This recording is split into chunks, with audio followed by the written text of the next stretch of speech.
Bienvenidos a Contenido Jurídico. En esta oportunidad, las medidas de aseguramiento en la Ley 906 del 2004. Gracias, un cordial saludo para todos los de Contenido Jurídico. El día de hoy hablaremos sobre las medidas de aseguramiento que contempla el Código de Procedimiento Penal, específicamente desde el artículo 306 y siguientes. Con claridad, el artículo 307 establece las diversas clases de medidas de aseguramiento. Divide la situación particular en dos literales.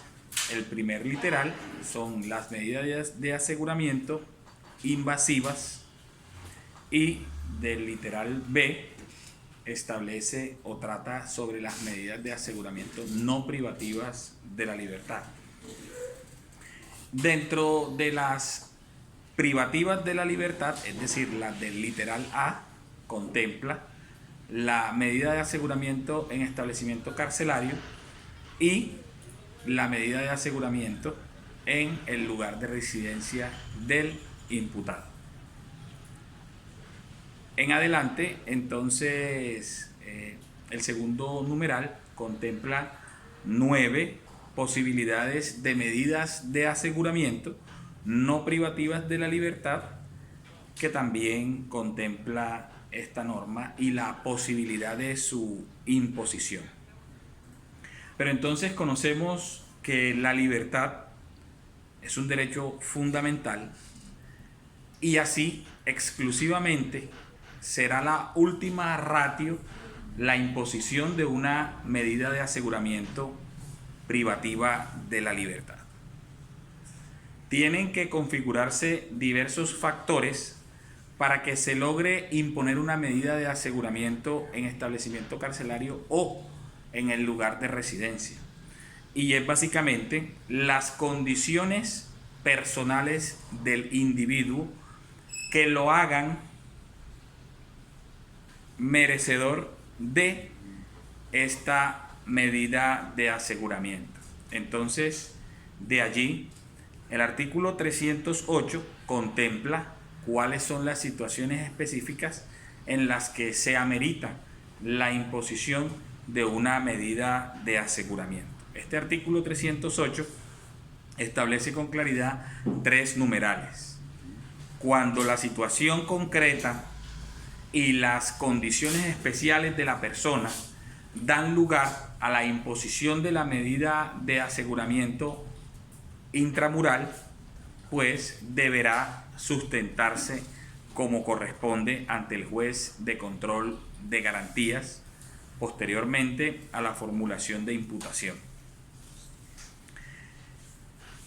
Actualmente hay que tener en cuenta para la situación particular los parágrafos del artículo 307 y del artículo 308. Es decir, que la sola calificación jurídica provisional de la conducta imputada no es suficiente para la imposición de una medida de aseguramiento, ni la gravedad de la conducta, sino que deben concurrir otros factores necesarios para que se pueda imponer una medida de aseguramiento invasiva. Es decir, que las condiciones personales del individuo concuerde con los requerimientos del artículo 308, es decir, que sea un peligro para la seguridad de la sociedad o de la víctima, que de repente salga a destruir las pruebas o que no cumpla con la sentencia. Es en ese sentido como el fiscal de conocimiento o el fiscal de turno ante las capturas en casos de flagrancia tome la determinación de imponer una medida de aseguramiento privativa de la libertad o no, dependiendo los diversos factores necesarios para la situación particular antes esbozada. Es decir, que se deben atender esos postulados constitucionales y legales para que el juez de control de garantía imponga una medida de aseguramiento intramural o una medida de aseguramiento que no sea invasiva de ese derecho fundamental. Es así como llegamos al final de esta breve explicación, y los comentarios y cualquier otra inquietud se contestarán en el buzón del programa. Hasta luego.